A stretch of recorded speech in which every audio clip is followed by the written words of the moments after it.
Kudus, berbicaralah di tengah-tengah kami, biarlah kuasa-Mu bekerja, menaungi setiap kami, dan kami boleh mengalami kasih dan anugerah-Mu yang luar biasa. Kami rindu belajar daripada firman-Mu. Di dalam nama anak-Mu yang tunggal Tuhan kami Yesus Kristus, kami berdoa dan mengucap syukur. Yang diberkati Tuhan sama-sama kita katakan. Amin. Amin. Puji Tuhan. Nah, puji Tuhan Bapak Ibu, sekarang saya akan mengajak untuk belajar karena temanya itu adalah penyembahan dalam keluarga. Saya jadi bicara tentang doa, ya, yaitu tetap berdoa saat Tuhan belum menjawab. Mari kita lihat ayatnya di dalam terjemahan bahasa Indonesia, terjemahan baru versi yang kedua, Efesus 6 ayat yang ke-18, ya. Kita akan baca sama-sama. Yang siap membaca sama-sama katakan amin. Ya. 2, 3, berdoalah setiap waktu di dalam roh dan berjaga-jagalah di dalam doamu itu dengan permohonan yang tak putus-putusnya untuk segala waktu. Nah, setiap orang percaya pasti mengalami pergumulan dalam hidupnya. Kalau saya lihat dari mimbar ini kan kelihatan sekali wajah saudara, wajah yang penuh dengan pergumulan. Baik orang Kristen atau orang non-Kristen pasti hidup di dalam pergumulan. Setuju tidak? Siapa di sini yang belum menikah boleh angkat tangan yang belum menikah. Oh, sudah menikah semuanya ini. Sampai yang kecil-kecil pun sudah menikah semuanya. Ajaib, orang-orang di Blora ini kecil-kecil sudah nikah semuanya ya. Yang belum nikah boleh angkat tangan, yang belum nikah. Itu oke. Yang sudah kadaluarsa, sudah jatuh tempo belum laku juga begitu kira-kira. Saudara tahu Alkitab bilang orang menikah itu mencari masalah. Makanya lihat orang yang sudah menikah, wajahnya penuh dengan masalah. Yang belum menikah tuh wajahnya lebih lepas. Makanya yang mau menikah tahun ini batalkan kalau nggak mau susah. Kalau saudara menikah pasti akan mengalami kesusahan. Itu kebenaran firman Allah. Jadi setiap orang percaya pasti pernah mengalami pergumulan. Coba kita lihat slide selanjutnya. Mengapa saya sudah bertahun-tahun berdoa tetapi sepertinya Tuhan itu diam? Pertanyaannya, apakah Tuhan tidak mendengar doa saya? Atau seringkali kita mengatakan apa doa saya itu kurang beriman? Karena ada banyak orang menyatakan kalau saya berdoa untuk sakit dan sakit saya tidak sembuh, maka sebetulnya saya tidak punya iman. Karena kalau saya punya iman, saya pasti sembuh, gitu kan? Banyak orang berpikir di dalam itu diambil daripada Injil Matius pasal 9. Ya, jadi orang berpikir kalau saya punya iman pasti saya sembuh. Kenapa saudara nggak nambahin? Kalau saya punya iman pasti saya kaya dan saya pakai cincin yang pasti gini-gini tuh. Ngerti? Ya, tadi pagi saya bilang sama Pak Freddy kalau misalnya diberkati Tuhan itu punya iman, mobilnya tidak Mazda CX-3 tapi harus Lamborghini. Gitu kira-kira. Pilih yang mana? Naik CX-3 atau punya Lamborghini? Kalau saya berpikir bukan itu ukuran orang beriman.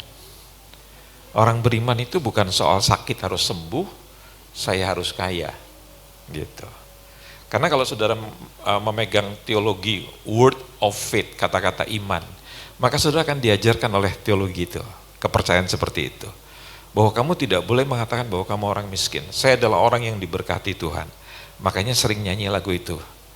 Na na na na na na na na na na na. Lagu apa itu?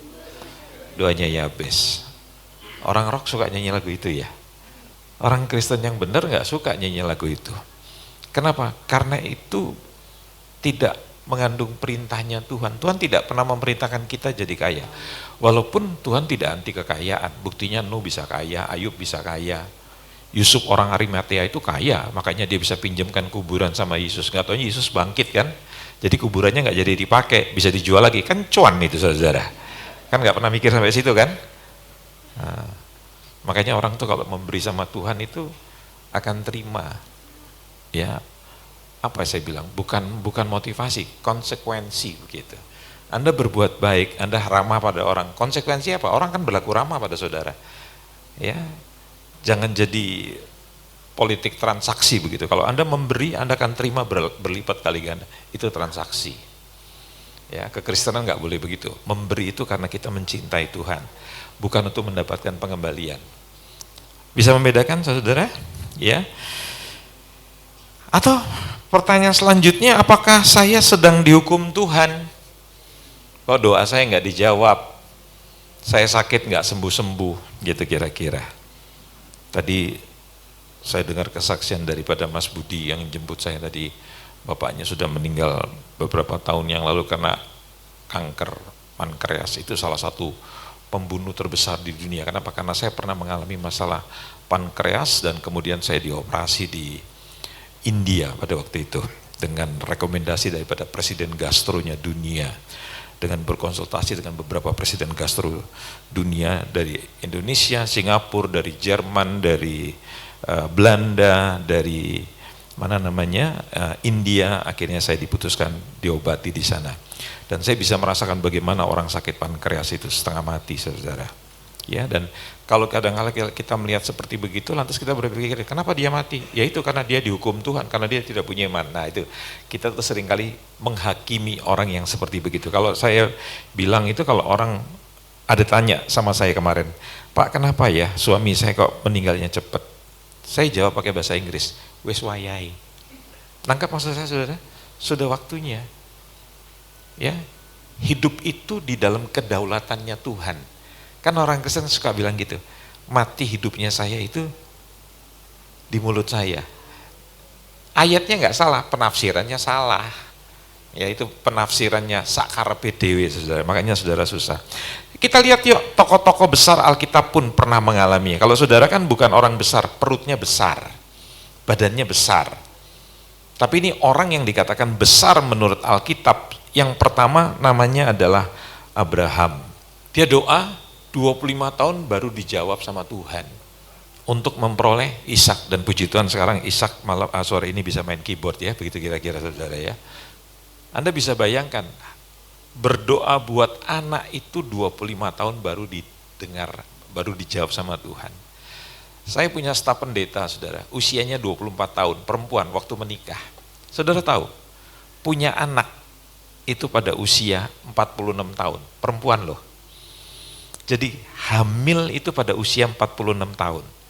Nah orang pasti takut kan, udah usia 46 tahun itu kata orang nanti akan kenapa? Daun? Hah? Daun jati, wah udah daun jati. Daun singkong yang betul. Ya, Down syndrome, saudara. Ya, orang tuh takut. Tapi saudara tahu staf saya itu melahirkan normal. Dan sekarang anaknya sudah besar, sudah kuliah. Bukan cantik, cuantik. Nah itu loh kalau misalnya orang itu percaya sama Tuhan. Ya, siapa lagi yang selanjutnya? Si Ucup ini loh. Kalau orang Jakarta bilang Yusuf itu si Ucup. Menunggu lebih dari 13 tahun sebelum janji Allah digenapi. Tuhan bilang bahwa dia nanti akan berkuasa, bahwa saudara-saudaranya akan tunduk sama si Yusuf ini. Ya, dia termasuk anak bungsu, dia punya adik satu, Benyamin namanya begitu. Mimpinya itu diketawain oleh saudara-saudaranya. Bapaknya itu waktu dengar begitu, masa sih kita nih orang tuanya datang tunduk sama dia. Gitu. Tapi kalau itu merupakan rencananya Tuhan, cepat atau lambat di dalam God's time, dalam waktunya Tuhan, 13 tahun itu digenapi. Yang selanjutnya siapa? Daud.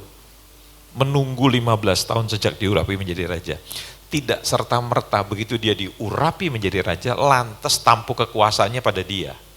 Bahkan dia punya kesempatan membunuh rajanya yang zolim itu, yang jahat itu. Saudara tahu? Dia punya 2 kali kesempatan, tapi dia bilang sama anak buahnya, kepada raja yang pernah diurapi oleh Tuhan, tidak akan pernah tanganku menyentuh dia. Sekalipun dia punya kesempatan untuk balas dendam. Sekarang saya tanya, hatinya Daud itu ciami, baik apa tidak, bagus apa tidak? Bagus kan? Siapa lagi? Paulus. 3 kali memohon agar duri dalam daging disingkirkan. Para komentator mengatakan duri dalam daging itu penyakit. Tetapi Tuhan berkata, cukuplah kasih karuniaku. Jadi artinya tidak semua orang sakit itu Tuhan punya kewajiban untuk menyembuhkan. Paham ya?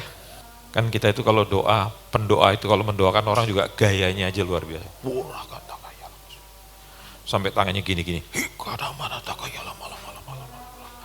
Saya nggak tahu tangannya kenapa itu. Apa geringgingan atau kenapa begitu. Terus orang dikucek-kucek gitu ya. Nggak terjadi apa-apa. Dulu tuh siapa itu namanya? Musa berdoa buat dua kakaknya, Miriam dan Harun itu. Saudara tahu sakitnya apa? Kusta. Doanya itu hanya pakai 3 kata. Ya Allah sembuhkan. Kustanya sembuh. Loh kita tuh doain orang, bukan kusta, ketombe aja.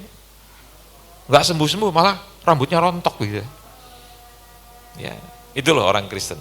Doanya panjang tapi nggak berkuasa. Kata pendoa syafaat yang terkenal namanya M. Bones, pendoa dunia itu bilang gini, doa singkat yang berkuasa itu lahir daripada doa yang berjam-jam di kamar doa. Kalau kita kan di kamar jarang doa, nontonnya YouTube, Netflix, drakor, dracin. Kalau di gereja baru doanya panjang-panjang. Ya. Saudara doanya luar biasa. Kadang-kadang doa saudara itu bukan doa tapi baca puisi. Tuhan, tempatmu yang mulia di sana. Sementara aku cuma berdiam di rando belatung gitu kira-kira. Itu bukan doa itu. Ya. Saudara tahu menurut doktrin Alkitab, doa bukanlah sarana mengubah kehendak Allah, melainkan sarana yang Allah tetapkan untuk membawa umatnya masuk dalam kehendaknya yang sempurna. Bahasa saya begini, waktu saudara datang kepada Tuhan itu saudara sedang belajar menyelaraskan hati saudara dengan hatinya Tuhan. Pikiran saudara dengan pikirannya Tuhan. Tapi bukan membawa Tuhan melakukan apa yang saudara mau. Paham nggak maksud saya di sini? Nah, sering kali kita berpikir doa itu adalah menyampaikan apa itu namanya? Sederetan daftar yang kita inginkan gitu kira-kira. Ya. Bapak gereja namanya John Calvin, dia bilang begini. Ya.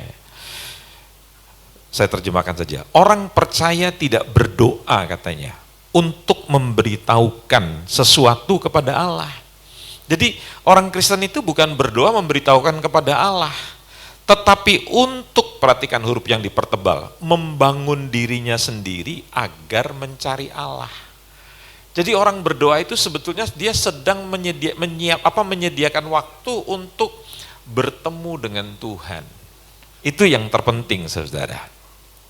Ya, jadi doa yang terus-menerus menunjukkan ketergantungan kepada Allah. Karena tadi kita baca dalam Efesus 6 itu, ya, berdoalah senantiasa. Gitu. Jadi orang yang berdoa senantiasa itu sebetulnya dia sedang bergantung kepada Tuhan, berdoalah setiap waktu. Nah, kata Yunaninya itu diterjemahkan dengan memakai bentuk present participle. Apa itu present participle? Artinya satu bentuk yang sedang berlangsung. Ya, kalau saya bilang to run, saya berlari, tapi to running itu artinya saya sedang berlari. Jadi orang yang sebetulnya membaca ayat ini, berdoalah setiap waktu itu, artinya itu kita terus-menerus berdoa. Dan doa itu menjadi semacam gaya hidup, bukan kegiatan sesekali. Coba saya ngomong jujur deh, tanya jujur sama saudara. Apa yang menjadi gaya hidup saudara setiap hari? 1, apa misalnya? Mandi. Oh kadang-kadang nggak mandi kok, saudara bilang itu jadi gaya hidup, banyak orang nggak mandi. Sampai anak-anak bilang gini, mami mau kemana? Kenapa? Karena anaknya heran, kok mami mandi? Biasanya mami nggak pernah mandi. Kalau mandi itu berarti mami mau pergi. Karena kalau nggak pergi, biasanya mami nggak mandi. Berarti itu belum jadi gaya hidup.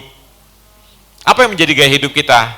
Tidur, itu jadi gaya hidup kita. Apa? Makan, nah itu menjadi gaya hidup kita. Sekarang doa jujur, apakah itu menjadi gaya hidup kita doa? Enggak. Ada banyak orang Kristen makan aja nggak pernah doa kok. Bahkan kalau di tengah lingkungan yang non Kristen begitu kita malah doanya, sampai saya tanya, kamu berdoa apa sih? Baca bismillah atau gimana kira-kira? Ya kalau doa kok singkat banget gitu, malu dilihat orang. Saya kemarin berdoa di satu tempat sama anak-anak saya di lingkungan muslim begitu. Saya bilang sama anak-anak, ayo doa, makan. Gitu. Begitu doa itu, semua mata ngelihat kami begitu. Mungkin bingung kok masih ada orang Kristen yang berani doa di lingkungan mereka. Itu menjadi kesaksian saja, nggak perlu takut. Gitu. Jadi bukan merupakan doa yang sesekali, begitu saya bilang. Ya, itu artinya terus-menerus berdoa menjadi gaya hidup, bukan kegiatan yang sesekali. Nah, bahkan kalau Anda melihat di dalam Efesus 6, itu Paulus menempatkan doa itu sesudah perlengkapan senjata Allah. Ya, kan dia bicara tentang perlengkapan senjata Allah. Nah, kenapa?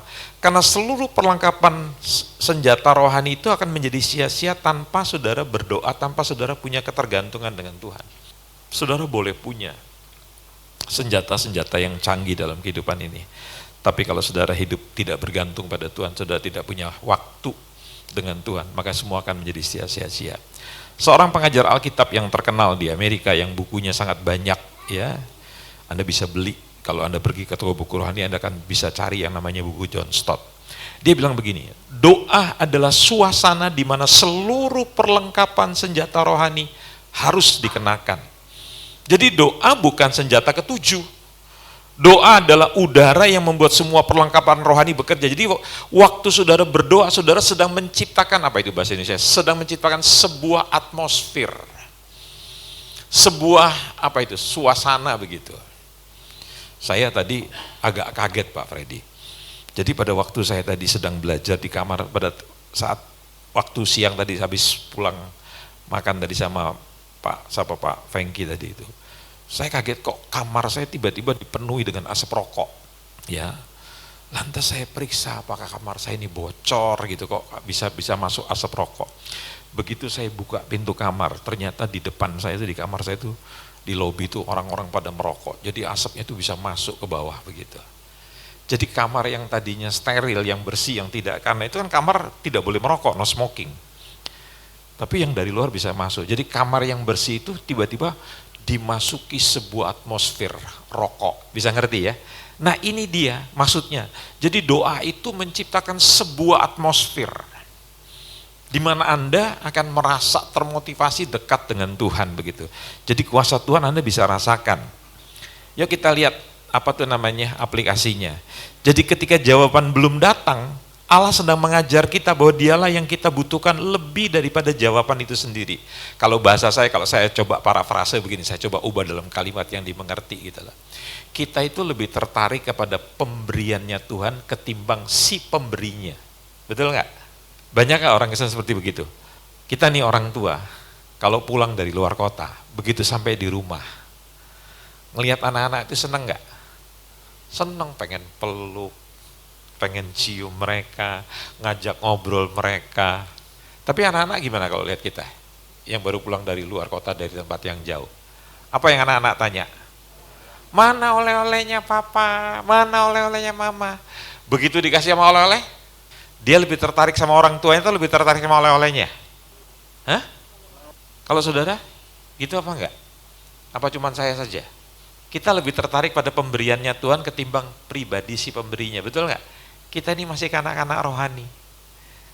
Begitu lihat orang tua senang peluk, dicium begitu, terus kita tanya mana oleh-olehnya, begitu dikasih oleh-oleh, terus kita pergi tinggalkan orang tua, kita main dengan oleh-olehnya itu. Banyak nggak orang Kristen di Blora seperti begitu? Banyak nggak orang Kristen seperti begitu? Senang dengan pemberiannya ketimbang si pemberinya. Saudara lebih tertarik dengan mujizat, lebih tertarik dengan kesembuhan, lebih tertarik dengan terobosan-terobosan ketimbang pribadi si Tuhannya. Saya tanya, saya gitu loh. Apa cuma saya sendiri? Saudara orangnya baik-baik semua ya. Yang kedua, penundaan jawaban bukan berarti penolakan. Dalam Alkitab, Allah mempunyai 3 macam jawaban. Dia bisa berkata, iya. Tapi dia juga berhak berkata tidak. Tetapi dia berkata, tunggu. Seringkali orang menganggap, kalau Tuhan bilang tunggu, itu berarti tidak. Padahal belum tentu, saudara-saudara. Ya. Jadi kalau Tuhan berkata tunggu, itu bukan berarti Tuhan sedang menolak, tetapi tunggu waktunya. Mazmur 27 ayat 14 ada kalimat di situ dikatakan, nantikanlah Tuhan. Yesaya 40:31, orang yang menanti-nantikan Tuhan mendapat kekuatan baru. Pekerjaan apa yang paling membosankan, yang paling kita tidak suka? Menunggu kan. Saya itu kemarin pada waktu dikatakan oleh Pak Daniel Pingardi, Pak sampean kan Blora nganggo kereta. Wah, itu saya rasanya seperti dihukum mati, saudara. Saya lihat jamnya, hampir 7 jam. Lantas saya menyiasati gimana caranya saya, supaya saya betah tinggal di kereta selama 7 jam itu. Sebetulnya buat saya nggak ada masalah. Ya, karena kalau saya terbang ke Belanda, saya terbang ke Amerika, saya terbang, atau itu juga belasan jam gitu. Jadi saya coba menyiasati. Kenapa? Karena memang daging kita itu kalau sudah terbiasa nyaman, tidak gampang untuk pergi yang begitu, panjang gitu. Ini besok saya mau ke Jakarta, tapi saya mampir Semarang dulu. Ya, saya cari kereta yang paling cepat. Tapi kemarin malam Pak Freddy bilang, Pak, naik kereta yang biasa saja dari Randu Blatung. Gitu. Hampir sama kok Pak. Ya, dan tiketnya lebih murah. Itu. Kita itu nggak gampang loh saudara, menjadi orang yang nggak usah ngenteni Tuhan, ngenteni pasangan aja susah. Betul nggak? Saya tadi cerita sama 2 tante itu, saya bilang gini, saya ini usianya tidak lagi muda, hampir 70.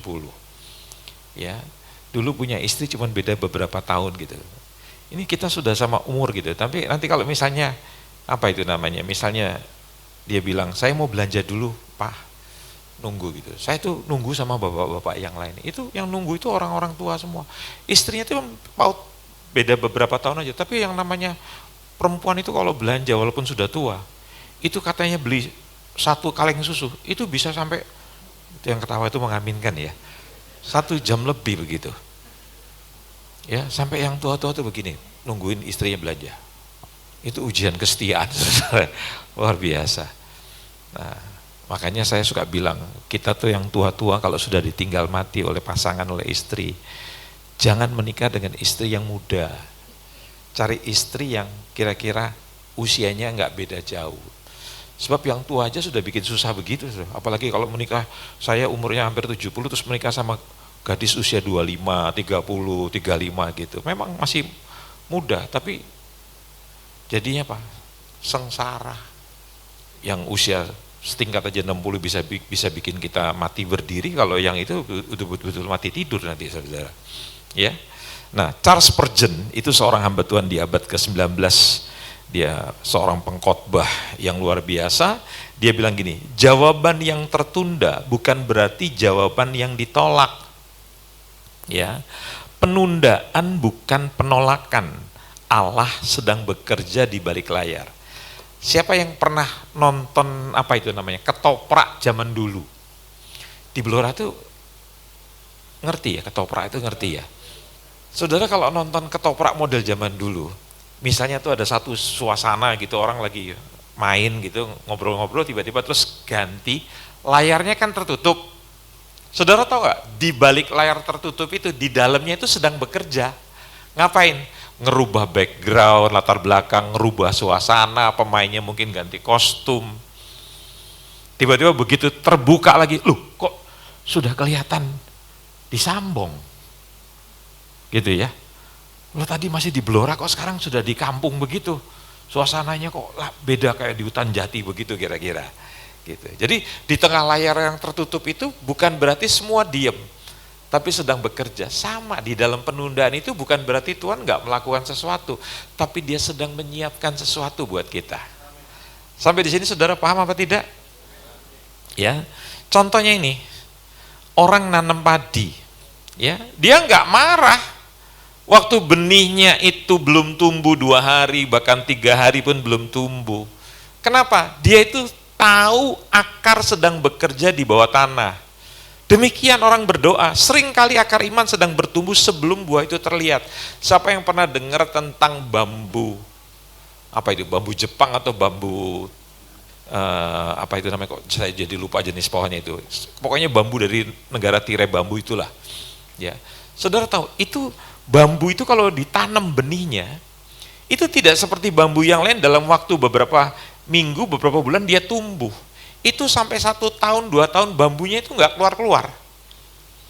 Tetapi bukannya tidak keluar, bambu Jepang itu atau bambu dari timur, dari daratan Cina itu tuh sedang terus ke bawah mencari pijakan, mencari air gitu. Dan nanti setelah sekian tahun dia mulai tumbuh, dan tumbuhnya tuh tinggi sekali, dan dia kuat sekali. Jadi orang boleh melihat, loh, wah gagal ini, bambunya nggak tumbuh-tumbuh. Sebetulnya dia bukan nggak tumbuh, dia sedang berakar ke dalam. Begitulah orang yang berdoa yang Tuhan sedang kerjakan di dalam kehidupan kita. Nah sekarang yang ketiga, Tuhan memakai doa untuk mengubah hati kita, bukan keadaan. Berapa banyak kita kalau berdoa itu selalu begitu, Tuhan saya ini sakit, sembuhkan masalah saya. Tuhan saya ini punya utang yang besar, Tuhan tolong dong, supaya utang saya terlunasi, terbayar Tuhan Yesus. Dalam nama Yesus. Anda berdoa 1 minggu, 2 minggu, 1 bulan, 1 tahun, kok Anda nggak lihat tanda-tanda? Gitu. Ya, saudara tahu, Tuhan itu memakai masalah yang dia tertarik, itu dia bukan merubah keadaan masalah saudara, tapi dia memakai masalah yang sedang saudara hadapi adalah untuk merubah hati kita. Siapa di sini yang suka berdoa untuk kesabaran? Tuhan jadikan aku sabar. Atau istri suka berdoa, Tuhan bojoku iku lho Tuhan, jenenge sabar yanto, tapi paling nggak sabar Tuhan. Lawang apa jenenge? Tensi darahnya itu udah kayak PLN 220/110 loh Tuhan. Darahnya itu darah tinggi begitu. Oh, dalam nama Yesus Tuhan. Dalam nama Yesus. Tuhan tolong dia sabar. Banyak kali kita berpikir kesabaran itu adalah hasil dari doa. Alkitab bilang dalam kitab Roma pasal 5, dalam Yakobus pasal 1. Kesabaran itu bahasa lainnya adalah ketabahan. Bahasa lainnya adalah ketekunan. Jadi asal katanya adalah tabah dan sabar. Ternyata sabar itu, ketekunan itu, ya, ketabahan itu merupakan hasil daripada penderitaan. Jadi sabar itu kalau saudara mau menderita. Contoh ya, kalau kami di Jakarta itu, saudara tahu bertahun-tahun saya belajar jadi sabar. Setiap saya berdoa supaya saya jadi sabar, Tuhan kirim bajai. Saudara tahu bajai ya? Kendaraannya kayak setrikaan itu loh, roda 3 itu. Itu zaman dulu itu, ya 80-an, 90-an itu bajai itu kalau putar balik, itu yang tahu cuma 2, supir dan Tuhan. Jadi kadang-kadang begitu jalan di belakangnya tiba-tiba balik gitu aja. Dan jalan seenaknya aja, kalau sekarang itu seperti supir Gojek begitu. Tujuannya buat apa? Ngelatih kesabaran kita. Semakin kita nggak lulus, nggak sabar, Tuhan bilang begini sama malaikatnya, kirim 1000 bajai. Sampai kapan? Sampai kita sabar. Dan itu rahasia kesabaran. Makanya saya suka bilang gini, kesabaran itu merupakan hasil sekolah di UPH, Universitas Penderitaan Hidup, Fakultas Jatuh Bangun, jurusan pukulan berat. Nangkep ya? Makanya orang kalau sakit terus dokter selalu bilang, ya yang terbaiklah dari Tuhan buat Bapak ya, yang sabar ya Pak. Dok, kapan saya pulang? Ya kira-kira 2 hari, kalau enggak Bapak akan pulang ke rumah Bapak di surga.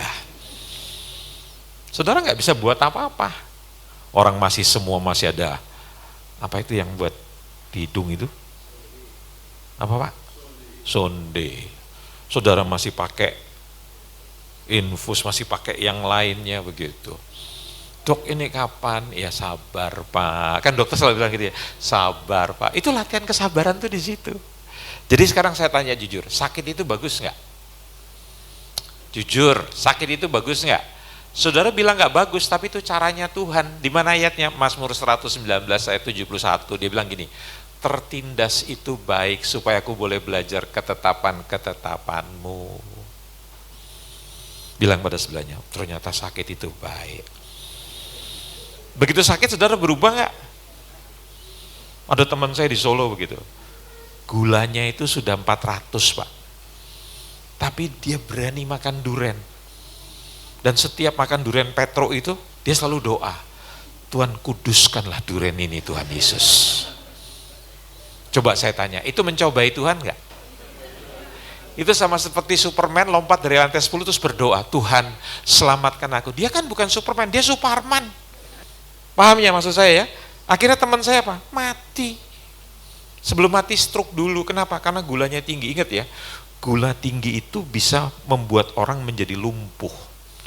bisa menyerang penglihatan, membuat kalau laki-laki bisa kemampuan seksualnya menurun, bisa kena jantung, bisa kena ginjal. Makanya sakit gula itu disebut ibu dari semua penyakit. Dan teman saya, seorang pendeta besar di GBI, gulanya pernah mencapai 900. Dan begitu 900, memorinya apa? Hilang. Enggak usah 900, saudara. Orang gula sampai udah 300 saja itu udah orang sering lupa. Makanya kan saya suka lihat ya, ada laki-laki itu kalau pulang, dia lupa sama istrinya. Dia pulang ke perempuan lain, itu gulanya tinggi. Rick Warren bilang begini, doa itu memurnikan permintaan kita. Anda pernah lihat, Anda pernah tahu dengar hamba Tuhan Rick Warren ini kan? Yang pada usia 60 tahun kemarin dia meletakkan jabatan dan dia menyerahkan gerejanya bukan kepada anaknya atau kepada saudaranya, bukan kepada keluarganya, tapi dia serahkan kepada orang lain yang dipanggil oleh Tuhan. Dan semua gajinya yang dia terima selama dia menjadi pelayan dalam gereja itu gereja yang dia rintis. Jemaatnya 46.000 baptisan. Dan semua persembahan yang dia terima selama dia menjadi hamba Tuhan di gereja itu dikembalikan untuk gereja itu lagi. Nah, itu hamba Tuhan yang accountable. Ini hamba Tuhan yang gak punya emas 74 kilogram. Hamba Tuhan itu seperti begitu. Saya gak nyindir yang sedang terjadi, saya cuma nyinggung aja, saudara. Hamba Tuhan itu harus berani, karena saya masih mengajar di parlemen. Dan di Mabes TNI, Mabes Polri saya masih mengajar di situ. Kita lihat sekarang perspektif Injil, pandangan daripada firman Tuhan. Jadi Allah sedang memurnikan orang yang berdoa. Roma 8, 26, 27. Demikian juga Roh membantu kita dalam kelemahan kita, sebab kita tidak tahu bagaimana sebenarnya harus berdoa, tetapi Roh sendiri berdoa untuk kita kepada Allah dengan keluhan-keluhan yang tidak terucapkan. Dan Allah yang menyelidiki hati nurani mengetahui maksud Roh itu, yaitu bahwa ia sesuai dengan kehendak Allah berdoa untuk orang-orang kudus. Jadi Roh Kudus itu diberikan kepada kita bukan sekedar kita bisa berbahasa roh, bukan sekedar kita bisa berkarunia, tetapi kita diberikan Roh Kudus itu supaya kita dipimpin berjalan di dalam kehendaknya Tuhan, bukan berjalan dalam kehendaknya kita sendiri.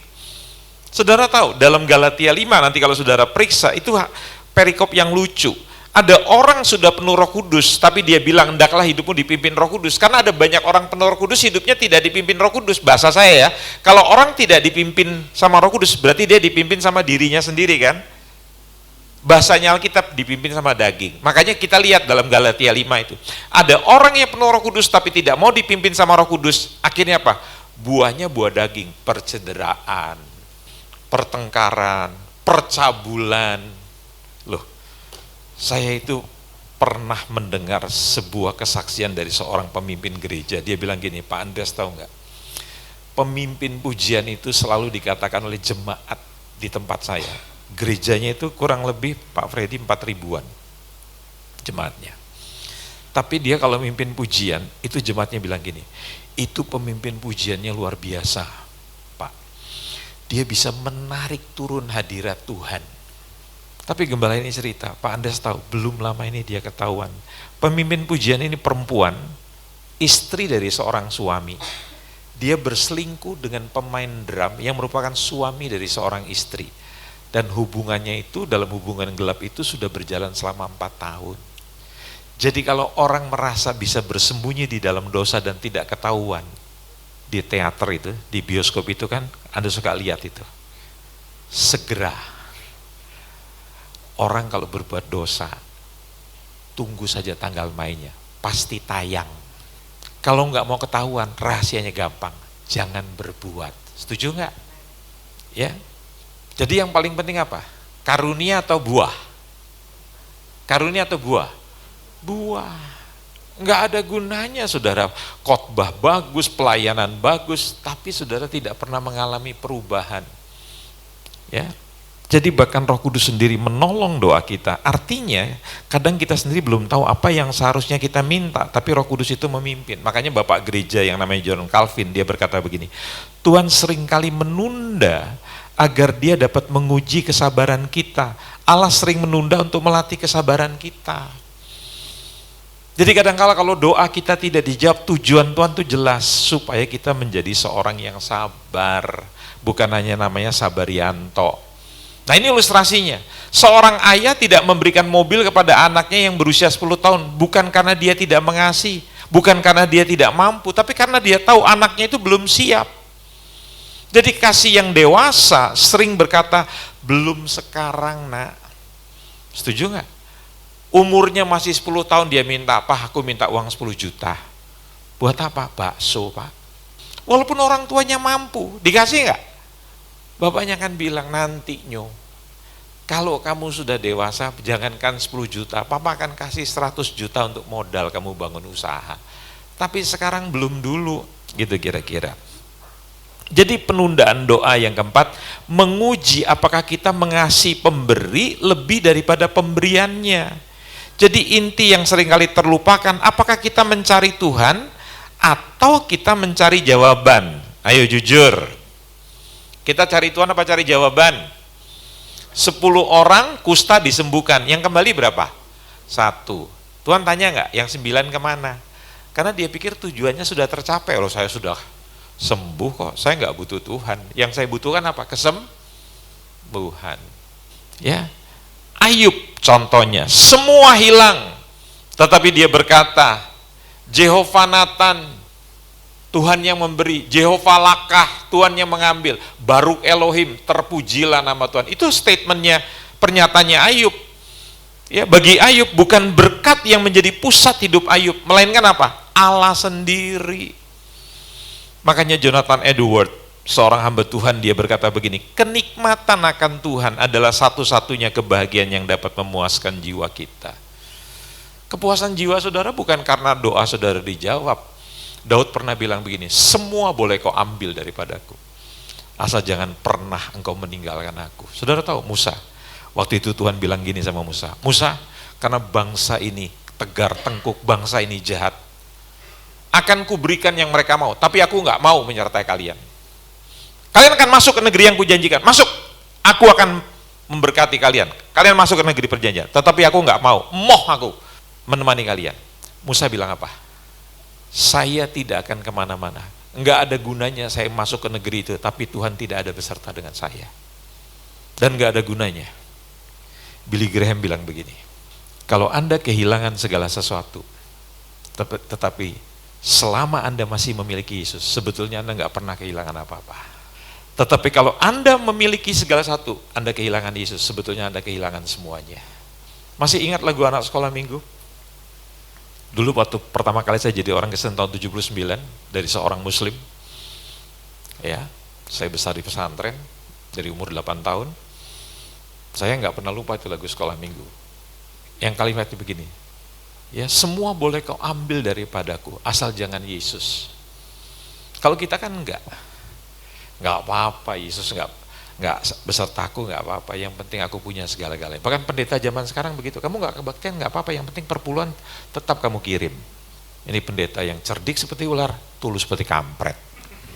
Jadi Allah sendirilah itu kebahagiaan yang terbesar.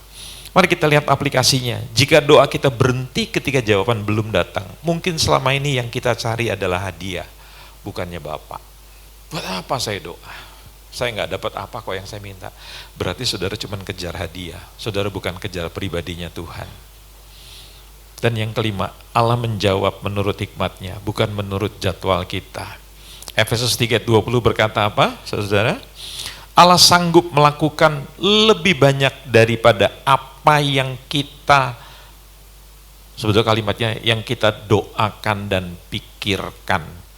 Jadi bukan berarti semua doa itu akan dikabulkan, tetapi Allah yang memberi yang paling sesuai dengan rencana kekalnya. Dia tahu yang terbaik buat kita. Setuju nggak? Coba saya tanya jujur. Ibu-ibu lebih suka ngasih permen sama anaknya yang kecil atau lebih suka kasih sayur sama anak yang kecil? Anak-anak itu sampai itu, Mama, aku ini apa kambing? Tiap hari kok makannya sayur. Aku iki dudu wedhus. Permen loh Ma, coklat loh Ma, gula-gula loh Ma. Orang tua itu lebih tahu yang terbaik buat anaknya, setuju tidak? Nanti begitu anak itu dewasa baru ngerti, Oh, gunanya dikasih sayur itu ternyata sehat buat pertumbuhan buat aku. Saudara, saya dulu punya tetangga ya, sewaktu saya masih sekolah dulu, saya punya tetangga. Tetangga saya itu bukan orang Kristen, non-Kristen gitu. Ya, kami tinggal di komplek militer. Ya, bapak saya pernah jadi komandan batalion. Nah, dia ayahnya itu wakil komandan batalion daripada ayah saya begitu. Saudara tahu, mereka sekeluarga itu orang Sunda, orang Muslim. Dan yang menarik buat saya, suami istri itu dan anak-anak itu tidak pernah makan makanan bernyawa. Kayak apa itu, kayak caima-caimanya di orang-orang apa Buddha itu. Jadi mereka nggak makan. Jadi makannya apa? Kulitnya itu bersih, Bu. Nggak kayak kita burik begini kan? Gitu. Mereka itu bersih. Istrinya pun bersih. Kenapa? Karena mereka tidak makan makanan bernyawa. Jadi suami istri, dan saya lihat anak-anaknya itu tumbuh jadi gadis, semuanya bersih-bersih. Karena tidak makan makanan bernyawa. Nah, kadang-kala anak-anak nggak ngerti gitu. Kenapa kok aku dikasih nabati, dikasih sayur-sayuran seperti begini? Kenapa nggak steak? Ya, saudara pernah lihat apa itu namanya? Gajah makan sate? Sate Blora, pernah nggak? Gajah itu makannya apa? Buah-buahan, sayur-sayuran. Makanya biar gajah itu gemuk, coba periksa, kolesterolnya normal. Nggak kayak kita, kurus-kurus kolesterolnya tinggi. Tekanan darah kayak PLN 220/110. Maaf, saya bukan nyindir ya, cuma nyinggung aja. Jadi bukan berarti semua doa akan dikabulkan, tetapi Allah memberikan yang paling sesuai dengan rencana kekalnya. Herman Bavinck, yang anaknya namanya John Bavinck, itu akhirnya nanti menjadi penginjil, misionaris di Indonesia. Ini seorang teolog dari Belanda, seorang misionaris dari Belanda. Dia bilang gini, Tuhan menjawab setiap doa, tetapi selalu sesuai dengan kebijaksanaannya. Dia nggak jawab doa sesuai dengan kemauan kita. Jadi Allah tidak pernah salah di dalam menjawab doa. Saya mau tutup dengan kesaksian nyata daripada seorang hamba Tuhan namanya Josh Muller. Saudara tahu, Josh Muller ini punya panti asuhan. Bukunya ada, Anda bisa baca kesaksiannya. Pak Freddy, sepengetahuan Pak Freddy, kira-kira panti asuhan terbesar di Jawa Tengah ini di mana, Pak? Dan berapa banyak anaknya begitu? Tahu, Pak? Josh Muller itu punya panti asuhan, anak-anaknya itu jumlahnya 2000 lebih anak. Dan tanpa sponsor dari GBI Rock. Dia nggak pernah mengadakan bazar, dia nggak pernah bikin list-list derma, tapi Tuhan memelihara 2000 anak daripada Josh Muller. Ya, Josh Muller pernah berdoa untuk 5 sahabatnya agar bertobat. Anda lihat, ini sejarah nyata, ini kisah nyata. Orang pertama yang dia doakan bertobat setelah 5 tahun dia berdoa. Ini teman-temannya semua. Orang kedua 10 tahun kemudian terima Tuhan Yesus. Orang ketiga 25 tahun kemudian. Orang keempat berapa? Setelah lebih dari 50 tahun doanya didengar. Dan orang kelima terima Yesus setelah Josh Muller meninggal dunia. Ada yang doa seperti begitu? Selama puluhan tahun Allah tanpa diam, namun sesungguhnya ia sedang bekerja. Makanya saya pernah dengar seorang hamba Tuhan, dia bilang begini waktu mengajar kami semua, dia bilang gini, saya waktu lihat teman saya beritakan Injil, dia tidak mau terima, saya cuma bilang gini, one day katanya gitu, satu hari kamu akan datang pada Yesus. Saudara tahu, 28 tahun kemudian saya ketemu orang itu, dia cerita pada saya, tahu nggak Pak Andreas, dulu waktu teman Anda khotbah buat saya bilang kamu itu keturunan setan, keturunan demit. Tapi hari ini Pak Andes tahu, saya sekeluarga sekarang sudah terima Tuhan Yesus. Kalau Anda rajin nabur benih, pasti benih itu akan tumbuh. Setuju nggak? Jangan doakan kursi. Orang Kristen lucu suka doain kursi. Tuhan lihatlah bangku-bangku yang kosong. Ngapain doain bangku yang kosong? Tuhan suruh berdoa itu orang di luar sana itu loh. Senyum makanya saudara sama lingkungan. Jangan dipanggil orang. Halo Pak Ishak. Bu Yuyun selamat sore. Itu tetangga bingung. Ini manusia atau sapi kok bunyinya Kadang-kala lingkungan kita itu jauh lebih ramah daripada kita. Betul nggak? Seharusnya kita itu ramah. Apalagi yang sudah makin tua makin jelek-jelek ini. Saudara tahu, Anda jelek dan tidak pernah tersenyum, itu namanya musibah. Tapi kalau Anda jelek, rajin tersenyum, orang lupa dengan kejelekan saudara. Kasih tahu sama orang jelek sebelahnya, sering tersenyum. Ada yang mau lihat wajahnya Josh Muller? Ya, ini wajahnya Josh Muller Bapak Ibu kalau mau lihat. Saya ngebayangin Pak Freddy kalau tua kayak begini kira-kira ya. Jadi Josh Muller itu usianya meninggal pada usia 93 tahun. Saya suka bilang gini Pak, di gereja itu orang yang suka nguburin kita, yang suka melayani kematian, itu biasanya matinya paling lama. Kenapa? Karena mesti nguburin kita semua, jadi dia belakangan begitu.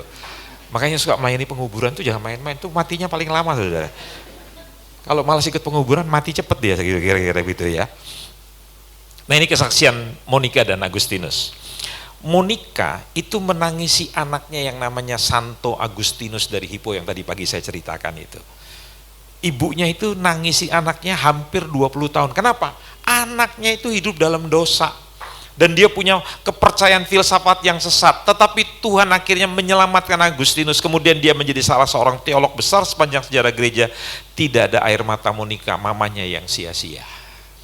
Siapa yang pernah dengar apa itu namanya, kok saya jadi lupa namanya, penginjil besar Amerika yang sering datang ke Indonesia itu mengadakan KKR kesembuhan, ada yang tahu namanya siapa? Bukan, satu lagi yang suka bikin kebaktian mujizat itu, Cerullo, Maurice Cerullo. Saudara tahu bapaknya dipakai Tuhan luar biasa, istrinya itu namanya Ibu Teresa Cerullo. Bapak Ibu tahu anaknya semua laki-laki terlibat dengan narkoba. Dan ibunya berhenti pelayanan, melayani anak-anaknya. Dan ibunya selalu ngomong begini, saya tidak akan pernah melepaskan anak-anak saya akan berdoa dan saya percaya satu hari Tuhan akan jawab. Entah itu 1 tahun, 2 tahun, 5 tahun, 10 tahun, itu waktunya Tuhan. Dan saudara tahu, sebelum Maurice Cerullo meninggal dunia, Maurice sudah meninggal apa belum? Maksudnya sebelum Maurice tua, semua anak-anaknya kembali sama Tuhan. Itu loh doa. Jadi jangan main-main dengan doa. Amin. Jadi kesimpulannya, doa bukan bertujuan mengubah keputusan Allah. Ya, doa bukan bertujuan memaksa Allah mengikuti kehendak kita. Doa juga bukan membuktikan kuatnya iman kita. Ya, bukan berarti kalau iman kita kuat doa kita dijawab. Kalau doa nggak dijawab, iman kita nggak kuat. Bukan itu, saudara. Doa kita bergantung sama Tuhan. Jadi doa itu adalah sarana anugerah, means of grace yang Allah tetapkan untuk membuat kita semakin bergantung kepadanya. Gereja mula-mula kokoh berdiri, salah satunya mereka rajin berdoa. Kenapa? Itu membawa mereka bergantung sama Tuhan dan kemudian membentuk karakter Kristus di dalam diri kita. Makin banyak berdoa, saudara akan makin mengerti kehendaknya Tuhan. Yang ketiga, saudara menundukkan diri pada kehendak kita kepada kehendaknya. Dan yang keempat, memelihara iman sampai akhir. Kita bisa berdiri teguh, itu semua tergantung bagaimana Tuhan. Bagaimana caranya? Ya kita rajin ngobrol dengan Tuhan. Dan yang terakhir, menyatakan kemuliaannya melalui jawaban yang paling bijaksana. Saya mau tutup dengan sebuah kesaksian begini. Ada banyak perempuan suka bilang gini sama saya, Pak Andres tahu, semua laki-laki itu buaya. Dia lupa dia lagi ngomong sama laki-laki. Jadi secara tidak langsung dia mengatakan saya ini buaya. Terus saya karena nggak mau kalah, saya bilang gini, berarti bapakmu buaya? Dia bilang gini, ayah saya Pak Andreas, bapaknya buaya. Kaget saya, saudara. Bapak tahu, umur 5 tahun saya ditinggalkan oleh papa saya, dia pergi sama kuntilanak katanya begitu. Adik saya masih umur 2 tahun dan ibu saya sengsara hidup dengan saya dengan adik saya. Dan satu hari begitu saya lulus SMA, saya ketemu dengan seorang pria. Dan saya menganggap pria itu bisa menjadi pengganti ayah saya. Dan dia sangat baik, penuh perhatian. Laki-laki kan begitu ya. Kalau belum dapetin kita itu, perhatiannya luar biasa ya. Minum es kelapa 1 batok, 2 sedotan. Stay fokus. Nggak kemana-mana matanya, selalu lihat pasangannya. Terus dia, yang perempuan bilang, kok ngeliatin aku. Kamu tuh cantik loh, nih gitu. Itu kalau belum menikah. Kalau sudah menikah, perhatikan mata suami saudara. Masih minum es kelapa 1 batok, tapi perhatikan matanya. Langsung menjelajah. Kenapa? Dia sadar istrinya itu ternyata wah giginya nampak gitu kira-kira. Jadi masih cantik yang lainnya begitu. Makanya si perempuan muda ini bilang, semua laki-laki buaya. Bolehkah saya tahu berapa buaya yang hadir pada malam hari ini? Sudah bilang saya bukan buaya Pak Andreas, saya krokodil. Dalam doktrin Alkitab, Allah telah menetapkan baik tujuan maupun sarana. Ya, jika Ia menetapkan akan memberikan suatu berkat, Ia juga menetapkan bahwa berkat itu diterima melalui doa umatnya. Ya, jadi Alkitab bilang, kamu nggak menerima apa-apa karena kamu nggak berdoa. Jadi kalau untuk Anda menerima pemberiannya Tuhan, Anda mesti minta sama Tuhan. Jangan takut meminta, berdoa, tapi jangan pakai waktunya kita. Jangan ngancam Tuhan. Engkau nggak beri, aku mundur loh Tuhan, aku pindah loh Tuhan. Gitu. Doa bukanlah usaha mengubah ketetapan Allah, melainkan bagian dari ketetapan Allah itu sendiri. Kan banyak orang suka bilang gitu, dalam nama Yesus, aku perintahkan COVID pergi. Terus ditiup. Saudara tahu, COVID itu adalah diluaskan Tuhan terjadi supaya mengajar kita semua menjadi orang yang bergantung sama Tuhan. Tadi malam tuh tante bertanya sama saya, kenapa ya Pak Andes kok kemarin COVID 2020 waktu belum Delta, waktu Beta, begitu banyak suami istri pendeta yang meninggal dunia. Seharusnya bertanya, kenapa kok pendeta-pendeta yang begitu banyak terbang ke Manado naik Adam Air, mati semua di perairan di Sulawesi Selatan. Itu satu pesawat itu mayoritas pendeta. Saya mau kasih tahu, semua itu waktunya Tuhan. Dan gak perlu kita menghakimi. Itu memang caranya Tuhan untuk mengakhiri hidup seseorang. Apakah salah? Hanya Tuhan yang tahu. Kita gak perlu jadi Kristen mujair. Coba, elek apa ora? Sudah hidup dalam Tuhan kok senang menghakimi orang. Ya, saudara tahu, saya ini kalau melihat seseorang, dia memandang saya dengan mata sebelah, saya gak pernah tersinggung. Saya justru timbul belas kasihan. Loh, matanya cuma sebelah, kenapa saya mesti tersinggung? Coba nanti tahun depan kalau saya diutus ke sini lagi, terus saya khotbahnya gini, saudara shalom, apa kabar? Pasti kan ibu-ibu di sini akan tanya, loh, kemarin tahun lalu itu makan soto ambek aku makan pecel itu gak apa-apa ya. Motornya saya kok picek tinggal separuh itu kena opo gitu. Saya tanya, saudara tersinggung gak lihat mata saya cuma sebelah? Ya pasti saudara kasihan kan, loro opo itu. Mangan opo kok iso itu? Ya itu karena makan pecelnya cuma separuh itu. Ngerti ya maksud saya ya? Kalau saudara punya pengertian, saudara tidak akan tersinggung lihat orang yang memandang saudara dengan mata sebelah. Malah saudara timbul belas kasihan. Kalau kita enggak tersinggung. Masa saya cuma dipandang sebelah mata loh Pak Andreas? Masa aku salaman dia buang muka? Saudara mestinya kasihan. Berarti itu kan orang sakti ya, salaman sama kita buang muka. Berarti mukanya itu kan dia keturunan dasar muka kan begitu kira-kira. Kenapa saudara mesti tersinggung? Jadi ketika surga diam, jangan buru-buru menyimpulkan bahwa Allah tidak bekerja. Mungkin dia sedang mengubah hati Anda sebelum mengubah keadaan Anda. Jadi dia pakai keadaan untuk mengubah hati saudara. Dia sedang memperdalam ya iman Anda sebelum memberikan jawaban. Yang selanjutnya Pak, mengajar Anda lebih mengasihi sang pemberi lebih daripada pemberiannya dan menyiapkan sesuatu yang lebih besar daripada yang mampu Anda doakan. Dan sebagai penutup ini John Piper bilang gini, Tuhan selalu melakukan 10.000 hal dalam hidupmu, tetapi kita cuma menyadari 3 diantaranya. Artinya Pak, kita nggak bisa memahami kasih Tuhan padahal banyak hal yang Tuhan berikan. Saudara pernah nggak mengukur Anda itu ditraktir sama Tuhan oksigen? Temen saya sakit, umur 70 tahun sakit, pakai oksigen Pak Freddy. Satu tabung oksigen tuh ratusan ribu. Dan satu hari itu dia mesti mengganti beberapa tabung, karena dia mesti pakai tabung 24 jam. Nah coba, Anda nggak pernah bayangkan bahwa Anda diberikan gratis kan? Terus ginjal, cuci darah itu loh. Anda nggak bayar loh, ditraktir Tuhan gratis loh. Apalagi, ada banyak hal yang Tuhan kerjakan dalam diri kita itu, dia nggak pernah perhitungan sama kita. Kita nggak pernah bersyukur, kita cuma mikirinnya apa? Loh aku minta sama Tuhan loh, supaya aku punya mobil yang baru, tapi Tuhan nggak memberikan. Sekarang saya tanya sama saudara, boleh nggak kita laki-laki punya 2 istri? Saya tanya jujur, Pak Ishak, anaknya pendeta ini, boleh nggak punya 2 istri? Itu kan Bapak yang bilang. Alkitab mengizinkan kita punya 2 istri. Syaratnya apa? Istri pertama harus meninggal. Kalau belum meninggal apa? Doakan. Tanya sama Tuhan, kapan bojoku iki mate Tuhan Yesus. Ngerti ya? Jadi selama istrinya Pak Ishak belum meninggal, belajar setia sampai mati. Kan seperti saya ini kan punya kesempatan kan, dari 5 tahun yang lalu saya sudah punya kesempatan untuk menikah lagi. Nah, ini satu pendeta di Jawa Tengah, saya nggak sebutin kotanya di mana. Saudara tahu, minggu kebaktian hari ini, dia mengumumkan pada jemaat bahwa minggu depan saya akan menikah. Saudara tahu, istrinya baru meninggal 4 minggu yang lalu.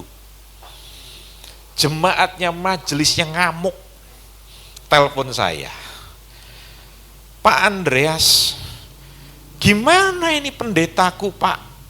Istrinya tuh baru meninggal sebulan yang lalu. Dia ngumumkan tadi di mimbar gereja Pak, bahwa minggu depan dia akan melangsungkan pernikahan dengan perempuan. Lalu saya tanya, apakah salah? Saya tanya jujur, apakah salah? Kan istrinya sudah meninggal. Alkitab bilang boleh nggak menikah? Boleh. Bahkan saya kagum lihat pria seperti itu. Itu pria yang kreatif. Karena sebelum istrinya meninggal, dia sudah sedia payung sebelum hujan. Karena istrinya sudah sakit selama 6 tahun, Bu. Jadi dia betul-betul pria yang kreatif gitu loh, saudara.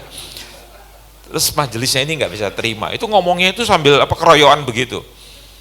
Ngomong gini loh, Pak Andreas, gini loh Pak. Kami itu orang-orang di Jawa itu kan punya semacam hukum moral. Orang itu kalau mau menikah lagi ya tunggu setahun. Tunggu kuburannya kering gitu loh. Saya tanya, loh bapak-bapak apa nggak tahu bahwa pendeta Anda itu setiap hari ke kuburannya? Maksudnya Pak Andreas, loh iya, dia itu tiap hari rajin ke kuburan bawa air dryer, jadi itu kuburannya dikeringkan. Makanya nggak sampai sebulan kuburannya sudah, kan tadi bapak bilang tunggu kuburannya kering, itu sudah kering. Makanya dia mengumumkan minggu depan dia mau menikah. Kayak bapak-bapak dapat itu ya, ilmu ya, dapat itu strategi begitu ya. Kalau rajin ke kuburan ngeringkan itu pakai hair dryer gitu ya. Tidak ada yang salah. Orang sudah istrinya meninggal, mau menikah lagi nggak ada salah. Memang melanggar hukum moral, tapi kan tidak melanggar Alkitab. Tapi kalau buat saya, kalau saya ditanya dalam kasus seperti itu, kalau Pak Andreas pribadi gimana? Kalau saya lebih baik nunggu. Nih ya, dulu kalau saya masih muda, menikah itu mesti persetujuan orang tua, betul nggak? Tapi kalau sekarang saya sudah umur, saya mau menikah lagi, persetujuan siapa? Anak-anak. Kalau anak-anak tidak setuju, ya jangan menikah. Masa mereka dari lahir sama dengan kita, begitu kenal sama Cucak Rowo, terus kita lupakan yang dari kecil, terus kita bersatu sama Cucak Rowo itu, saudara. Nangkep ya? Saya nggak tahu ngomong begini buat apa, mungkin ada yang alami seperti begini, saudara. Ya, ayo berubah. Saya nggak bilang bertobat, berubah. Sabar, doa saja. Kalau itu dari Tuhan, pasti Tuhan akan buka jalan. Amin.